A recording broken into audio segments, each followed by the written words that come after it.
바라오며 예수님의 이름으로 기도하옵나이다. 아멘.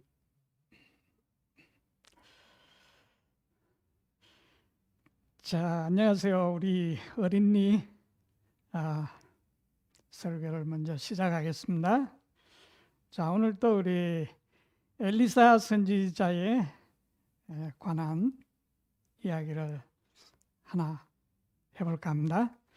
우리 엘리사 선지자는 구약 시대에 살았던 선지자지만은 아주 예수님과 비슷한 그런 이적들을 행했던 선지자죠. 자, 오늘은 우리 열왕기하 4장에 있는 말씀인데요. 자, 오늘 제목은 빈 그릇을 준비하세요. 자, 그 엘리사 선지자 시대에 선지자 학교가 있었어요. 그래서 엘리사 선지자는 그 학교에서 학생들에게 하나님과 하나님의 말씀에 대해서 가르쳤어요. 아마 선지자 학교는 오늘날 BAC 같은 그런 학교라고 생각할 수 있겠죠. 자, 그런데 그 당시에 그렇게 큰 학교는 아니었겠지만은 그곳에 참으로 하나님을 사랑하고 하나님을 배우고자 하는 그런 젊은이들이 그곳에서 교육을 받았어요. 그런데 하루는 그 학교를 다녔던 사람의 아내가 엘리사 선지자를 찾아와서 울면서 자기의 사정을 선지자에게 말했어요. 자, 이 여인에게 어떤 일이 있었냐면 이 선지자의 생도 중 한 사람과 이제 결혼을 해서 살았는데 아들도 둘 있었고요. 그런데 그 남편이 죽었어요. 어떻게 죽었는지 성경에 나와 있지 않지만 그리고 이 아내의 말에 의하면 남편이 참으로 하나님을 잘 섬겼던 그런 선지자라고 그런 사람이었다고, 남편이었다고 이 선지자에게 말을 했어요. 엘리사도 이 사람을 알고 있었기 때문에 이 여인의 참 상황이 안타까웠죠. 자, 이 여인이 말하기를 남편이 죽고 너무 슬프고 살아가기도 힘든데 남편의 빚쟁이들이 찾아와서 빚을 갚으라고 합니다.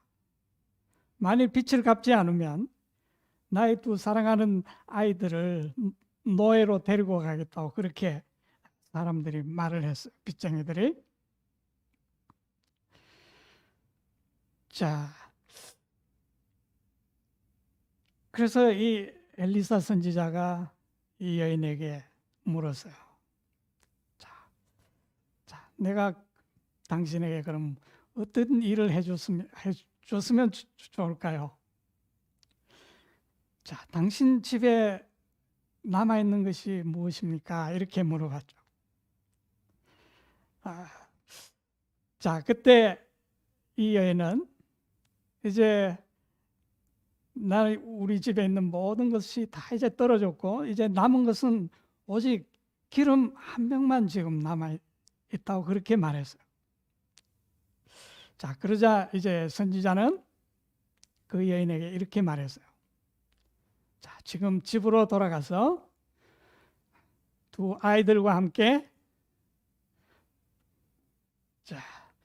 이웃에 가서 가능한 한 빌릴 수 있는 대로 빈 그릇을 빌려 집으로 갖고 오라고 그랬어요. 자, 아무튼 최대한 빌릴 수 있는 대로 이웃집에 가서 빈 그릇이 있는 대로 빌려오라고 그렇게 선지자가 말했죠. 자, 그래서 이 여인은 집으로 돌아갔고요. 그래서 빈 그릇들을 두 아들들과 다니면서 동네에 빈 그릇들을 다 모아왔어요. 그리고 이 선지자의 말대로 이제 그 그릇들을 집안에 들여놓고 이제 문을 닫았어요. 자, 왜 문을 닫았을까요? 물론 선지자가 문을 닫고 하라고 그랬어요. 자, 문을 닫은 이유가 성경에 없지만은, 자, 선지자가 그렇게 명령을 했어요. 자, 아마 문을 닫은 이유는, 자, 이것은 비밀이죠. 하나님의 비밀이에요. 하나님과 이 여인과 두 아들만이 아는 비밀. 그 사이에 일어나는 모든 그 비밀이죠. 자, 그리고 이 비밀은 바로 그것을 아는 사람만 알기 때문이죠.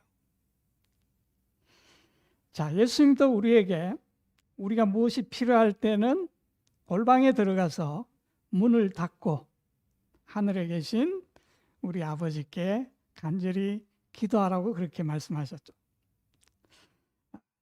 자, 그래서 자, 사실 이걸 많은 사람들이 하나님의 축복을 받아도 사실 이것을 비밀을 모르는 사람들은 그냥 그것을 모를 수 있어요. 뭐 우연히 그렇게 해결돼서 내 어려운 문제가 있었는데 그냥 상당히 어려운데 그냥 우연히 된 거야. 그러나 하나님을 아는 사람들은 그것이 우연이 아니라 하나님께서 그렇게 해주셨다는 걸 아는 것이죠.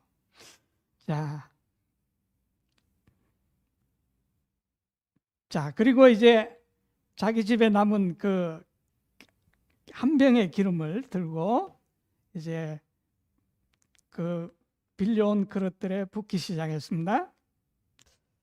자, 여러분들은 어떤 병에 가장 먼저 부었을까요? 작은 병? 예. 아마 제 같으면 아마 그 기름병하고 비슷한 병에 아마 부었을지도 모르겠어요. 또 여러분들은 어떨지 모르겠어요. 또 어떤 사람들은 가장 큰 그릇부터 채웠을 수도 있고요. 자, 그것은 이제 본인이 생각하기 나름이죠. 믿음의 분량대로. 자, 그런데 어떤 병부터 시작했든지 간에 이제 그 기름은 계속 흘러나오기 시작했어요. 자, 그래서 한 병을 채우고 또 한 병을 채우고 계속 채웠는데 그 기름은 끊이지 않고 계속 나온 거죠.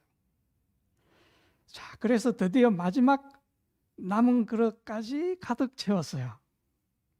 자, 그러자 이제 어떤 일이 일어났을까? 자, 엄마가 이제 계속 채우고 있는데 이제 아이들에게 이 병도 다 찼어요. 이제 다른 그릇 가져와. 그랬더니 아이들이 이제 빈 그릇이 없어요. 다 채웠어요. 그랬죠. 자, 그러자 그 마지막 그릇이 차자 기름이 그쳤다고 그렇게 성경에 기록되어 있습니다. 그래서 이 여인은 그 기름을 팔아서 그 빚쟁이들에게 빚진 그 모든 빚을 갚았습니다. 자, 바로 이 기름은 하나님께서 그들에게 주신 축복이었죠.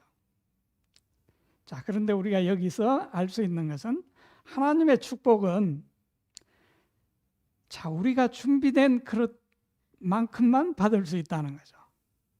아마 그릇을 더 많이 빌렸었더라면 그 기름은 더 많이 채울 수 있었을 거예요. 그러나 그들이 빌려온 그릇이 이제 다 찼을 때, 더 이상 기름을 채울 그릇이 없었을 때 그 기름은 그쳤다는 것이죠. 아마 더 나온다 할지라도 그 기름은 계속 아마 그 그릇 밖으로 흘러 넘쳐서 다 버리게 될 것이겠죠. 자, 우리가 여기서 참으로 우리는 좋은 교훈을 배울 수 있습니다. 우리가 하나님의 축복을 받기 위해서는 우리의 마음이 또 우리가 하나님의 축복을 받을 수 있도록 우리가 비워져야 된다. 그 축복을 우리가 기다리고 그 축복을 사모하고 그 축복을 받기 위해서 내 마음속에 있는 나의 모든 생각들을 배우고 다 버리고, 그래서 우리가 하나님의 축복을 구할 때 우리는 우리 안에 그 비어진 만큼 하나님의 축복이 차는 것을 경험할 수 있을 것입니다. 자, 그래서 이제 이 여인은 엘리사에게 가서 일어난 모든 일들을 이야기했죠. 그때 선지자는 이제 그 기름을 다 팔아서 남는 것으로 당신과 당신의 아이들이 생활하도록 하세요. 자, 이렇게 했습니다. 자, 그래서 오늘 참 하나님의 축복이 어떤 제한된 것이 아니라 우리가 받을 수 있는 그릇에 제한을 한다는 것. 자, 그것을 우리가 생각했으면 좋겠습니다. 그만큼 하나님의 축복은 무한하다는 것이죠. 자, 오늘 어린이 설교를 여기서 마치고요. 자, 오늘 우리 함께 생각할 주제는 하나님을 두려워하라. 자, 하나님께서 태초에 사람을 창조하시고, 자, 우리 그 두 부부에게, 두 사람, 그 아담과 그 아내에게 하나님께서는 그들이 먹을 것과 먹지 말아야 할 것을 정해 주셨죠. 자, 그 의미는 인류가 하나님의 창조하신 목적에 일치하게, 그 목적에 맞게 존재하기 위해서는 그들이 할 수 있는 일과 하지 말아야 할 일이 있다는 것을 의미하는 것이죠. 자, 우리 성경에는 먹을 것과 먹지 말아야 될 것을 하나님께서 말씀하셨는데, 그것은 우리가 더 범위를 넓힌다면, 자, 우리가 하나님의 창조의 목적에 합당한 그 하나님의 그 영원하신 목적에 맞게 일치해서 우리가 살아가기 위해서는, 자, 바로 하나님께서 우리가 해야 할 일과 하지 말아야 할 일을 정해 주셨다는 것을 우리가 기억해야 할 것입니다.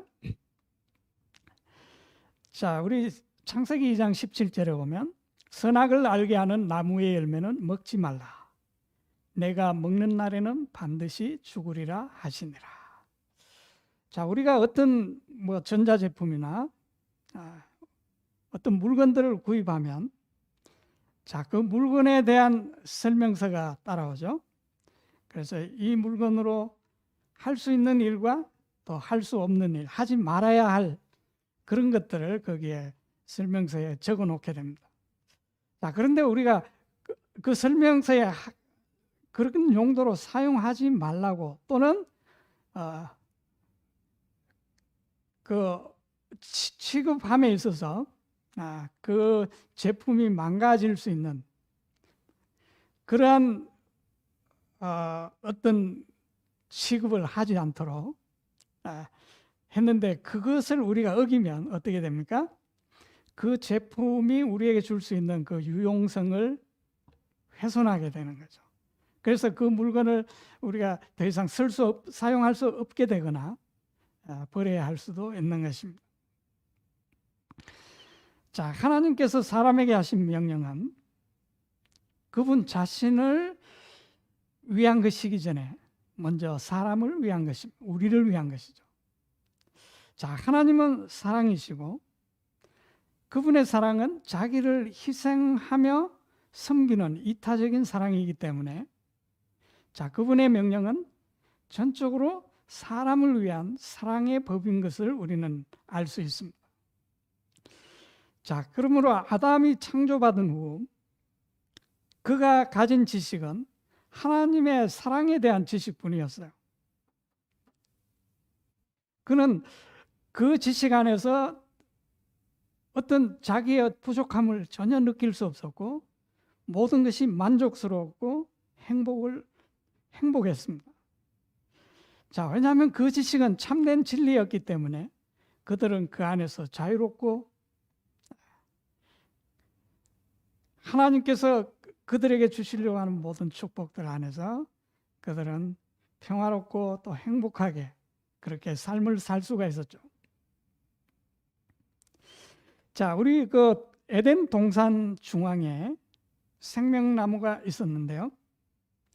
자, 이 생명나무는 실제로 그들이 육체적인 영원한 생명을 유지하게 하는 그러한 효능도 있었겠지만 또 영적으로는 그 진리를 아는 그 지식을 의미하기도 했습니다. 자, 왜냐하면 우리가 그것을 어떻게 알 수 있냐면 그 옆에 또 다른 나무가 있었는데, 자, 우리가 잘 아시죠? 선악을 알게 하는 나무. 자, 우리 영어에 보면 선과 악의 지식의 나무. 그 나무의 이름이 지식의 나무라는 거죠. 자, 왜 하나님께서 한 나무는 생명나무라고 이름을 붙이시고 또 한 나무는 선악을 알게 하는 나무라고 이름을 붙이셨는지 참 저는 아직도 숙제가 많아요. 그래서 성경을 볼 때마다 하나님께서 그렇게 이름을, 하나님은 아무 의미 없이 이름을 붙이시지 않았을 터인데 왜 그렇게 이름을 붙이셨을까? 한 나무가 생명나무면 다른 나무는 반대의 성격을 띠고 있기 때문에 뭐 죽음의 나무라고 하든지 아니면 뭐 악의 나무라고 하든지 그렇게 이름을 붙이지 않으시고 하나는 생명나무라고 하시고 하나는 선과 악을 알게 하는 나무, 선과 악의 지식의 나무. 왜 이렇게 이름을 붙이셨을까? 그리고 왜 이 나무가 꼭 필요했을까?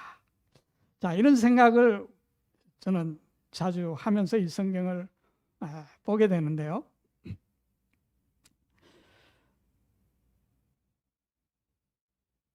자, 그래서 우리가 선악을 알게 하는 나무, 그것이 어떤 지식을 주는 나무였다면 생명나무도 우리에게 생명을 주는 어떤 지식을 의미한다는 것을 우리가 알 수 있죠. 생명나무는 당연히 진리와 생명에 이르는 지식을 의미한다고 우리가 볼 수가 있는 것입니다. 그리고 그 지식은 당연히 하나님으로부터 나오는 것이죠. 자, 그래서 아담이 창조함을 받고 그가 가졌던 지식은 분명히 선에 대한 지식, 하나님에 대한 진리의 지식으로 그 지식밖에 없었습니다. 자, 우리가 어떤 뭔가를 안다고 할 때 우리는 뭔가 많이 아는 것이 글자 그대로 좋은 것이고 지식이 많다고 우리는 생각을 하게 되죠. 그러나 사실 많은 것이 항상 좋은 것은 아니죠. 자, 우리 우리가 음식도, 맛있는 음식도 많이 먹게 되면 그것은 우리 몸에 좋은 결과를 미치지 못합니다. 그렇죠? 우리가 경험적으로 알 수 있는 것이, 그래서 우리가 뭔가 많다는 것이 항상 좋은 것은 아니라는 것이죠. 자, 우리 인류의 조상은 처음에 그들은 선에 대한 지식만 가졌습니다. 자, 거기에다가 악의 지식을 갖는다는 것은 어떻게 보면 지식이 2배가 되니까 굉장히 식견이 넓어졌다 이렇게 우리가 생각할 수 있는데, 지식이 많이 확장됐다 이렇게 말할 수 있지만은, 자, 그것은 우리 숫자적인 개념에서 그렇지 절대로 그렇지 않다는 것입니다. 자, 그래서 많은 것이 도리어 해가 되는 경우가 많은 거죠. 그래서 우리가 꼭 필요한 지식은 참으로 우리에게 힘이 되고 유용하지만은 우리가 정확하지 않은 지식, 올바르지 않은 지식을 많이 알게 될 때는 우리의 삶에 더 혼란과 어려움을 초래할 수 있는 것입니다.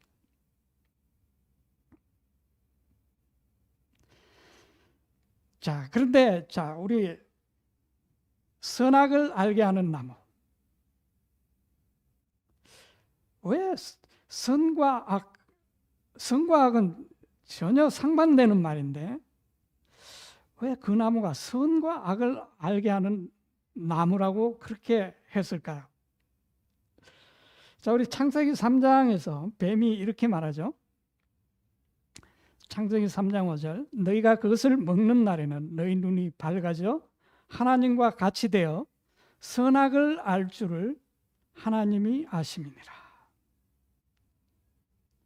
자, 뱀이 여자에게 말하기를 하나님은 마치 선과 악을 다 아시는 분인 것처럼 이렇게 말하죠. 자, 그런데 이것은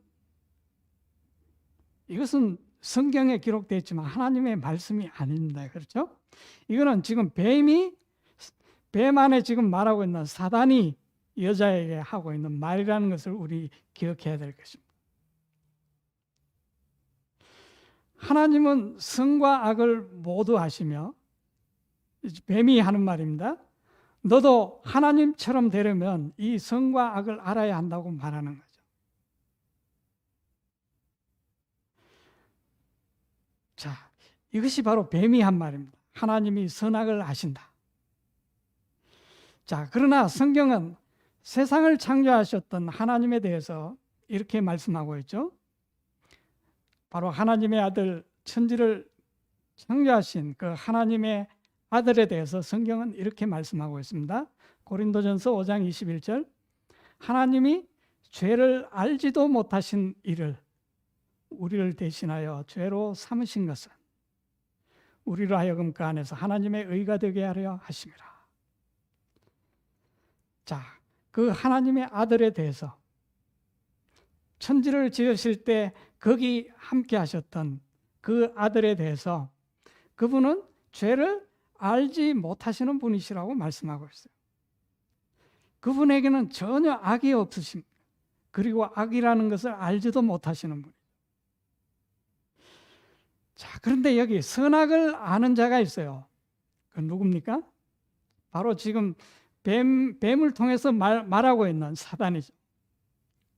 자, 그는 어떤 존재입니까? 악을 선으로 위장하는 존재죠. 우리 창세기 3장 22절을 보면요. 자, 여호와 하나님이 이르시되 보라 이 사람이, 자, 여기 지금 하나님이 말씀하십니다. 보라 이 사람이, 아담이 선악을 아는 이래. 자, 우리 성경이나 영어 성경에는 이렇게 되어 있습니다. 우리 중 하나같이 되었으니 그가 그의 손을 들어 생명나무 열매도 따먹고 영생할까 하노라 하시고. 자, 이 말씀을 읽으면 마치 여기 하나님이 가랐을 때 우리가, 그러니까 하나님이 복수형으로 나타나죠. 하나님이 우리가. 그러니까 아마 여기 이 말씀을 그냥 글자 그대로 읽으면 우리는 어떤 생각을 하게 되냐면 마치 하나님들만 선악을 알고 있는데 이제 이 사람도 우리처럼 선악을 알게 되었으니 영생하도록 놔둬서는 안 돼. 그러니까 생명나무 열매를 먹지 못하게 해서 그들이 영생 못하도록 해야 돼. 그러니까 마치 하나님은 선악을 알고 계시는데 우리 인간은 선악을 알면 안 된다고 그러는데 알았기 때문에 이 우리의 영역에, 신의 영역에 침범했기 때문에 이제 이 피조물은 이제 더 이상 살려두면 안 돼. 어떻게 이런 뉘앙스로 읽히죠. 그래서 전 참 이게 옛날부터 뭐 지금도 완전히 제가 이에 대해서 말씀드리는 건 아니지만은 참 이 말씀을 읽을 때마다 많은 생각을 하게 되는데요. 제가 히브리어를 몰라요. 그런데 오늘날 우리 자, 이런 원어 대조 성경이라는 그런 그 좋은 프로그램들이 있잖아요. 그것을 이렇게 찾아봤더니 여기 우리 중 하나같이 되었으니 돼 있는데 여기 우리 중이라는 말이 히브리어 단어에는 없었어요. 히브리어 단어를 찾으면 다 거기 뜻이 나와 있잖아요. 그래서 우리 중이라는 그것에 이제 해당하는 히브리어를 찾아보니까 어떤 뜻이 있었냐면 그 히브리어가 민이라는 음을 가진 히브리어인데 그 단어에는 의미가 뭐냐면 전치사로서 뭐뭐로부터 from, 영어로 하면 from, 그 다음에 뭐뭐에서 밖으로 out of, 이런 의미였어요. 그냥 우리 중이라는 그 우리 중으로 해석되어 있는 그 히브리어 단어가 그냥 전치사로서 from, out of 이런 의미를 가진 그냥 그런 전치사였어요. 그리고 여기 하나같이 할 때 같이라는 말도 사실 없어요. 그냥 하나, 그냥 하나가 되었으니. 자, 그러면 여기 제가 관로해 놓은 요 두 말씀이 제가 확인한 바에 의하면 그 성경에는 이러한 말이 없고 이게 첨가되어 있기 때문에 그걸 빼고 한번 읽어보겠습니다. 여호와 하나님이 이르시되 보라, 이 사람이 선악을 아는 일에 하나가 되었으니 그가 그의 손을 들어 생명나무 열매도 따먹고 영생할까 하노라 하시고. 우리 그냥 성경을 읽으면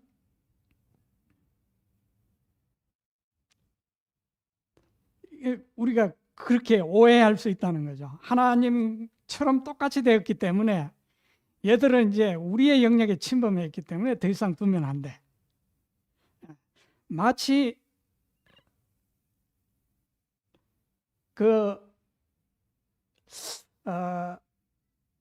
뭐라 그럴까요? 하나님께서 어떤 인간이 하나님처럼 된 것에 대해서 시기 질투가 나서, 자, 이게 누가 가졌던 생각, 누가 넣어준 생각입니까? 뱀이 가졌던 생각이죠. 사단이 생각했던 것이 바로 그겁니다. 하나님은 자기처럼 되는 걸 싫어해서 너희들 이걸 못 먹게 한 것이다. 그것과 비슷하잖아요. 자, 아무튼 제가 지금 본 바로는 그런데 아마 여러분들 중에 히브리어에 능통한 분이 여러분 주위에 계시다면 한번 물어봐 주세요. 그리고 좀 저한테도 좀 가르쳐 주시면 좋겠네요. 자, 아무튼 자, 마귀는 어떤 존재입니까? 성경에서 마귀는 거짓의 아비라고 말씀하고 있죠. 자, 그런데 그는 대놓고 거짓말하지 않습니다. 항상 무엇으로 가장합니까? 그는 항상 빛의 천사로 가장하고 나타난다는 거죠. 항상 우리 인간에게 나타날 때 선으로 자기를 가리고 나타난다는 겁니다. 그의 실제는 거짓인데 항상 진리인 것처럼, 항상 거짓인데 참인 것처럼, 또 그 속에는 악이 가득한데 자기는 항상 선한 것을 생각하는 것처럼 그렇게 나타난다는 것이죠. 자, 오늘날 얼마나 많은 기독교인들이 경건의 능력은 부인하면서 경건의 모양을 나타내려고 했습니까? 자, 바로 이 마귀의 어떤 사상이 그들 속에 있기 때문에 바로 이런 현상들이 나타나게 되는 것이죠. 자, 사단은 바로 위선자입니다. 그리고 거짓의 창시자이죠. 자, 선악을 알게 하는 나무는 거짓된 선에 대한 경계로 하나님께서 두신 것이 아닌가. 저는 조심스럽게 그렇게 생각합니다. 그러니까 우리가 선악과 하면 우리가 선과 악을 분별하는 것은 좋은 것이 아니냐. 우리가 그렇게 생각할 수 있지만 우리가 한번 봅시다. 나무는 한 나무인데 거기에 선악이 있다. 이 말이 안 되는 거죠.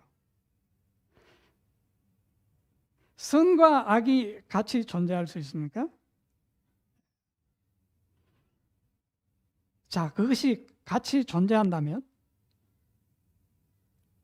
그것은 악이죠.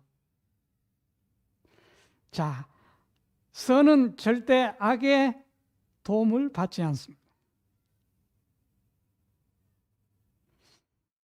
자, 하나님은 선하시지만 하나님은 결코 악의 도움을 받아서 선을 이루시는 분이 아닙니다.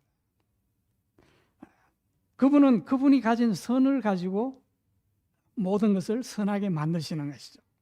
악의 도움을 받아서 선을 행하시는 분이 아니죠. 물론 우리 인간 세계에서 사단이 여러 악한 일들을 해서 어렵게 하지만 하나님은 그것 때문에 선을 행하시는 것이 아니죠. 그분 자체가 선하시기 때문에 선을 행하시는 것입니다. 자, 그러면 왜 이 선악과 나무가 동산에 필요했느냐? 왜냐하면 이 우주에는 이미 진리가 아닌 거짓도 함께 존재했다는 사실이죠. 존재하고 있었다는 사실이죠.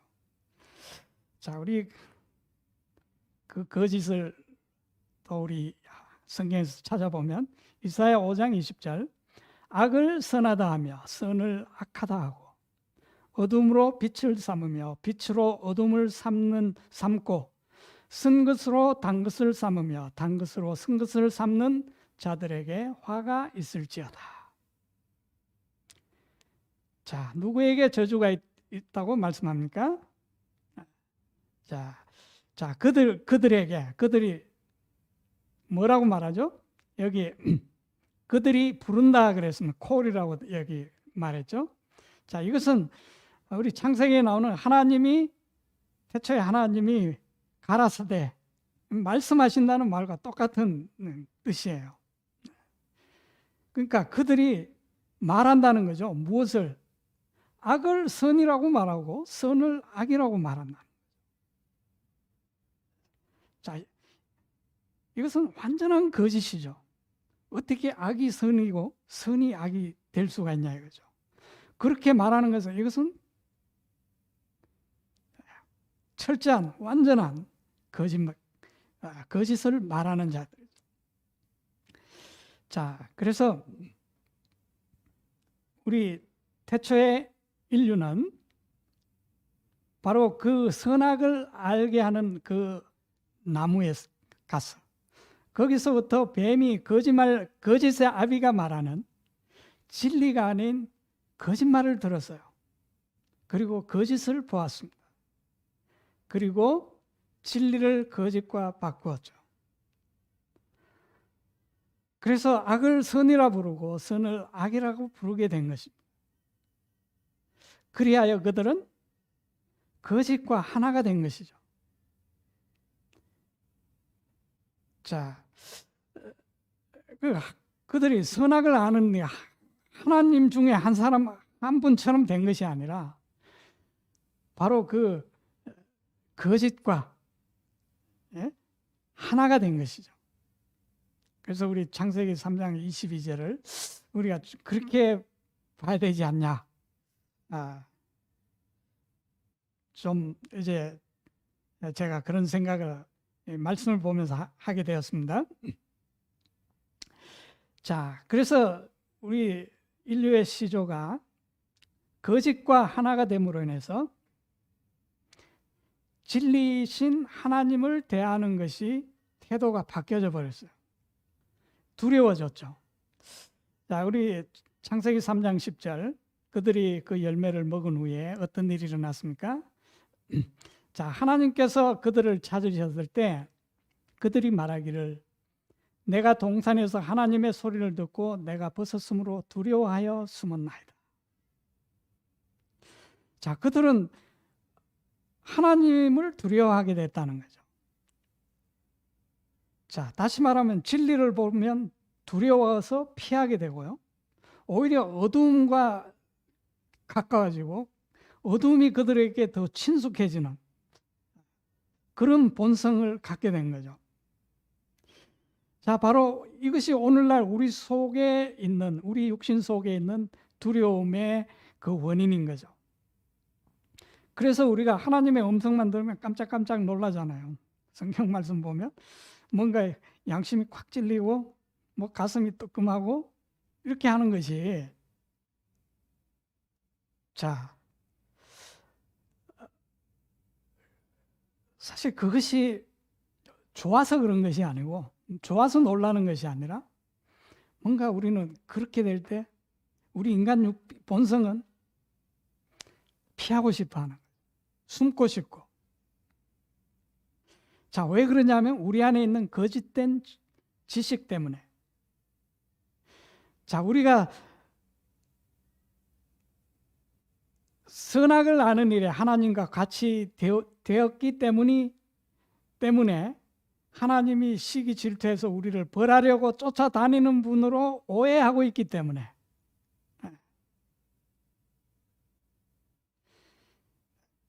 우리가 하나님처럼 됐기 때문에 하나님이 아주 우리가 미워서 질투해서 시기해서 그냥 우리 틈만 잘못만 나타나면 벌하시는 분으로, 우리가 그렇게 생각하니까 하나님의 말씀을, 진리의 말씀을 들을 때 우리는 그것을 싫어하게 되고 피하게 되려는 우리의 어떤 본성 속에 그런 것이 생긴 것이죠. 자, 이것이 바로 선악을 알게 하는 나무로부터 얻은 우리 인간의 지식입니다. 자, 그러나 하나님은 결코 악을 알지 않으신다는 겁니다. 그분은 선과 악을 동시에 아는 분이 아니라 선하신 하나님, 선악이신 하나님이 아니라 선하신 하나님이시죠. 자, 아담이 하나님을 바로 그 선과 악을 아는 분으로 알았기 때문에 하나님이 두려워진 것입니다. 그래서 하나님의 사랑에 대한 지식을 잃어버림으로 이르러 온 두려움인 것이죠. 그것은. 자, 그래서 요한은 이렇게 말합니다. 요한일서 4장 18절, 사랑 안에 두려움이 없고 온전한 사랑이 두려움을 내쫓나니 두려움에는 형벌이 있습니다. 자, 우리 이 말씀을 다시 읽으면 하나님은 사랑이시다 그랬잖아요. 요한이, 같은 지금 사도 요한이 요한 1서에서. 자, 그러면 우리가 사랑 대신에 하나님을 넣으면 하나님 안에 두려움이 없고 온전한 하나님이 두려움을 내어쫓나니 두려움에는 형벌이 있습니다. 두려워하는 자는 하나님 안에서 온전히 이루지 못하였느니라.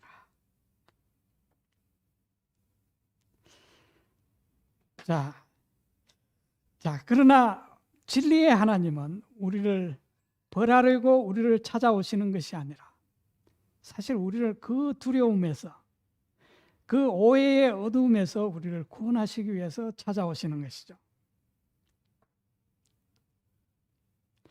자, 히브리서 2장 15절, 또 죽음을 두려워하여 평생토록 속박에 얽매인 자들을 건져내려 하심이라. 자, 그런데 우리 성경을 보면 두려움에는 두 가지가 있습니다.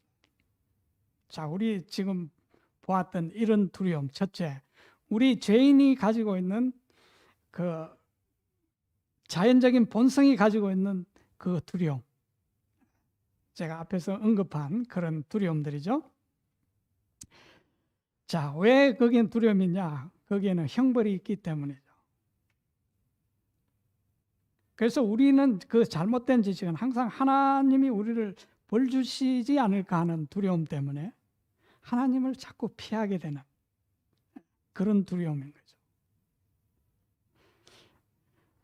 자, 그런데 또 다른 성질의 다른 그 두려움이 있는데, 자, 그것은 사랑이 가져다 주는 두려움입니다. 자, 이 두려움은 어떤 두려움이냐면 우리가 상상할 수 없는, 헤아릴 수 없는 은혜를 누군가로부터 입었을 때 내가 그 사람을 바라볼 때 어떤 두려워하는 마음이 생기죠.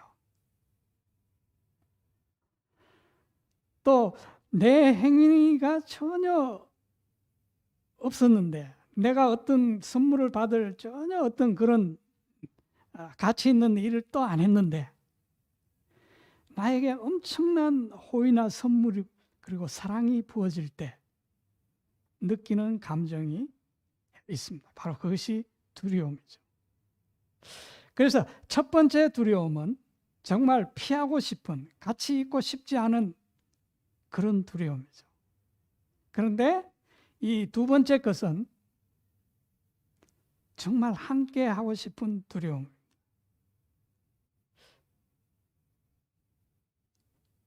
내가 그 사람에 대해 어떤 두려움이 있어요. 그런데 그 사람과 떨어지기 싫어요. 그 사람과 늘 함께 있고 싶어요. 그 사람을 존경하고 싶고, 존경하고, 그 사람의 말을 한마디도 놓치지 않고 듣고 싶은 바로 그러한 두려움이 있다는 것이죠. 자, 그런 두려움이 있는지 우리 성경 시편 130편을 한번 보겠습니다. 시편 130편 1절, 오 주여 내가 기품들 속에서 주께 부르짖었나이다. 자, 이 시편 130편의 제목을 보면 올라가는 기도라는 제목이 붙어 있어요. 자, 올라간다는 말은 뭔가 밑으로 떨어졌다는 말이죠. 자, 여기 보니까 주여 내가 기품들 속에서 주께 부르짖었나이다. 자, 이 기품이 무엇일까요? 자, 이것은 바로 우리의 죄가 만든 깊이죠. 자, 우리 시편에 23편에 보면 사망의 음침한 골짜기. 자, 거기서 이 시편 기자가 자, 어떻게 합니까? 부르짖었다, 울부짖었다, 구해달라고. 자, 우리는 다 그 세월호의 아픔을 알고 있는데요. 저는 그 세월호에 탑승했던 그 한 트럭 운전기사의 이야기를 잊을 수가 없는데, 세월호 배가 90도로 이렇게 넘어갔었잖아요. 그러니까 창문이 하늘을 쳐다보고, 원래 창문이 옆에 있어야 되는데 하늘을 쳐다보고, 아이들은, 학생들은 저 아래 지금 깊은 곳에 지금 방바닥이 절벽이 다 되어버린 상태. 그러니까 그들의 힘으로 도저히 탈출할 수 없는 상황. 그런데 이 트럭 기사가 그 창문 위에 있었어요. 그 창문 속으로 그 아이들이 창문을 향해서 살려달라고 하는, 그래서 이 기사가 자기의 옷과 여러 가지 이런 걸 이어가지고 아이들을 여러 명을 이제 끌어올렸어요. 그런데 그 아이들이 아이지만 학생 다 큰 몸은 성인에 가깝잖아요. 그 아이들을 여러 명을 끌어올려 그가 기진하게 된 거예요. 이제 배는 계속 침몰에 들어가고, 그도 더 이상 거기 머물 수도 없고, 자기 이제 힘도 다 빠져서 끌어올릴 수도 없고. 그런데 그 밑에 수많은 아이들이 거기서 그 창문 위에 자기를 바라보면서 아저씨 살려달라고 하는, 그런데 그는 더 이상 자기 지쳐서 이제 끌어올릴 힘이 없었고, 그는 더 이상 이제 아이들을 구하지 못했습니다. 그리고 이 사람은 이제 구출이 돼서 살았어요. 그런데 정상적인 삶을 살지를 못해요. 왜냐하면 그 아이들의 그 울부짖는 소리, 그것을 구해주지 못한 자기의 그러니까 이 사람이 거의 폐인처럼, 그러니까 정신과 치료를 받고 있는 그런 모습들을 제가 매스컴을 통해서 보면서 참 그 사람의, 내가 만약 그 자리에 있었다면 진짜 내가 지금 어떨까 내 마음이. 그러니까 이 사람은 그 아이들의 부르짖음이 매일 밤이고 낮이고 들리는 거예요. 보이고. 그러니까 정상적인 생활을 할 수가 없는 거예요. 자, 그러나 우리 주님께 울부짖는 것은 헛되이 돌아오지 메아리 치지 않죠. 자, 우리 여기 성경을 다시 보면요. 2절 주여 나의 음성을 들으시고 나의 간구 소리에 주의 귀를 기울이소서. 3절 오 주여 주께서 곧 주께서 불법을 지켜보실진대 누가 능히 서리이까. 자, 주여 주께서 나의 불법을 지켜보시면, 나의 죄악을 지켜보시면 내가 어떻게 서겠습니까? 자, 그러나 우리 4절을 봅시다. 그러나 용서가 주께 있사오니. 자, 그러나 용서가 주께 있사오니 이것은 그들이 주를 두려워하게 하려 하심입니다. 자, 하나님은 바로 자기를 떠나서 그렇게 하나님을 배반하고 떠나서 죽음에 처해 있을 때 그 울부짖음에 하나님께서는 그들이 그 죄악을 보시지 않고 여기 그들을 용서하시는 하나님을 볼 수 있죠. 바로 그 용서하시는 것은 그들이 주를 두려워하게 하려 하심이라. 자, 우리는 신약에서 가늠하다가 현장에 잡혀서 끌려온 여인을 앞에 두시고 예수님이 무리들에게 이렇게 외치시는 음성을 알고 있죠.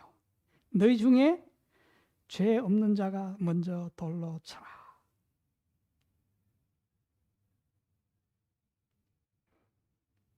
자, 너희 중에 죄 없는 자가 먼저 돌로 쳐라. 자, 그 여자는 이제 곧 돌이 날아올 걸로 생각했습니다. 자기는 이제 돌에 맞아 죽었다고 생각했어요. 그런데 아무도 돌을 던지지 않았죠. 왜냐하면 그곳에 유일하게 이 여인을 돌로 칠 수 있는 사람은 예수님밖에 없었어요. 예수님께서 죄 없는 자가 돌로 치라고 하니까 그들은 다 도망가 버렸어요. 자, 예수님 혼자 남았고 예수님만이 이 여인을 돌로 칠 수 있는 분이었습니다. 그런데 그분의 입에서 나온 말은 무엇이었습니까? 나도 너를 정죄하지 않는다. 그러니 가서 다시는 죄를 범하지 말라. 자, 그 후로 이 여인이 예수님을 두려워했을까요? 예, 바로 이 여인에게 이런 두려움은 그분의 용서하시는 사랑에서 나온 것이죠. 그 두려움은 예수님을 피해 도망가게 했을까요? 아니죠. 그 두려움은 그녀로 하여금 더욱 예수님을 기다리고 예수님을 사모하게 만들었어요. 자, 우리 시편 130편 5절부터 볼까요? 자, 용서가 주께 있사오니 이것은 그들이 주를 두려워하게 하려 하심이라. 나 곧 내 영혼은 여호와를 기다리며 나는 주의 말씀을 바라는도다. 자, 내 영혼이 어떻게 한다고? 여호와를 기다린다. 그리고 주님의 말씀을 바란다, 사모한다. 얼마나 사모하느냐? 6절 파수꾼이 아침을 기다림보다. 여러분, 밤중에 보초 서는 그 병사들이 아침을 얼마나 기다리겠습니까? 그 긴긴 밤을, 해가 뜨기를, 밤에 그들은 파수를 써야 되잖아요. 자, 파수꾼이 아침을 기다림보다 내 영혼이 주를 더 기다리나니 참으로 파수꾼이 아침을 기다림보다 더하다. 자, 바로 이러한 주님의 용서, 이 사랑을 알고 경험한 사람은 어떻게 됩니까? 그분에 대한 두려움을 갖게 되는데, 그 두려움은 그분에 대한 사모로 바뀌게 됩니다. 사모하는 마음으로. 자, 그래서 7절 이스라엘아 여호와를 바랄지어다. 여호와께서는 인자하심과 풍성한 속량이 있음이라. 그가 이스라엘을 그의 모든 죄악에서 속량하시리로다. 자, 우리 그 여인이 그 후에 또 다시 그런 일들을 하고 다녔을까요? 자, 저는 결코 그녀가 다시 그 일을 했다고 믿지 않습니다. 왜냐하면 그녀에게 한 두려움이 임했는데, 그 두려움은 이제 그러한 모든 죄를 이기게 하는 능력이 되었기 때문에 그렇습니다. 그 두려움은 그녀를 주님께 밀착시켰고 그분의 말씀에 아주 고착되게 그렇게 만들었습니다.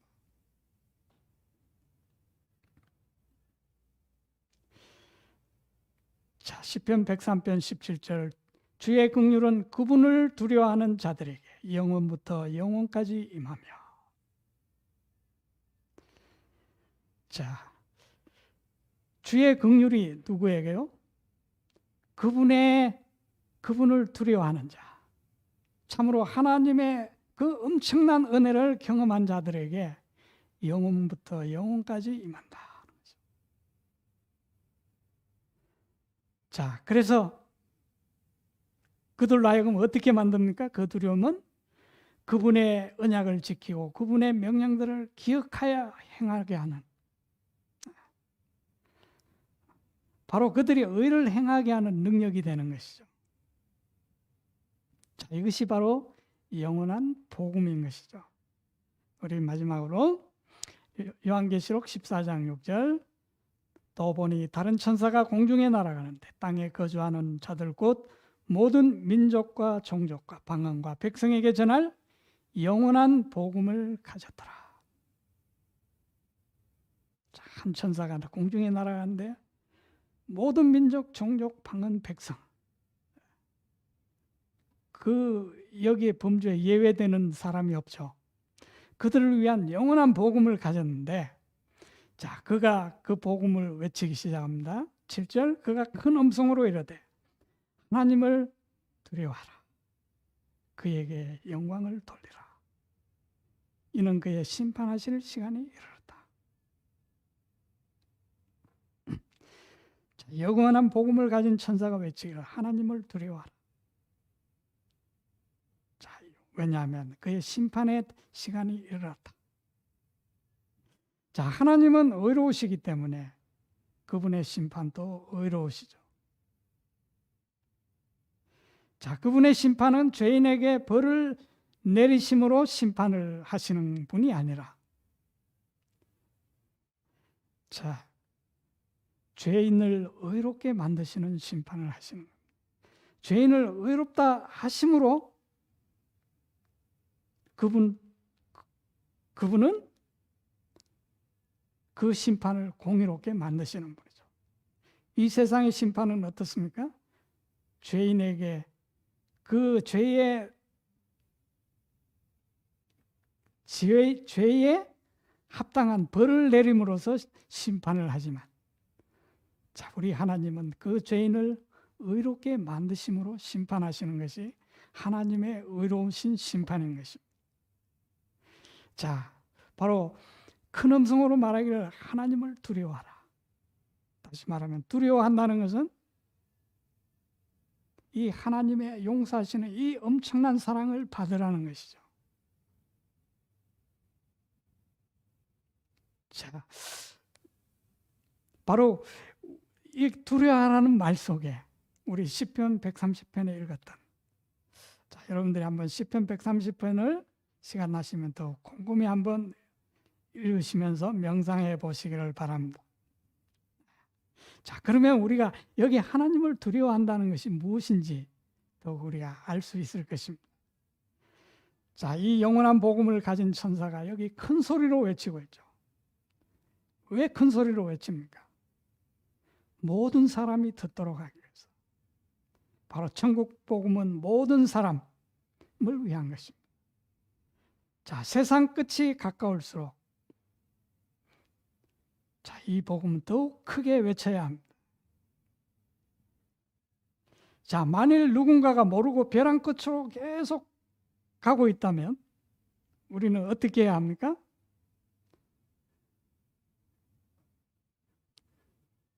여보세요, 글로 가지 마세요. 가면 위험해요. 이렇게 말합니까? 자, 아니죠.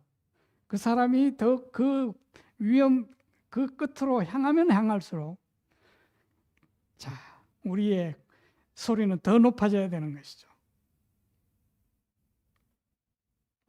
그리고 그 위험을 알려야 하는 것이죠.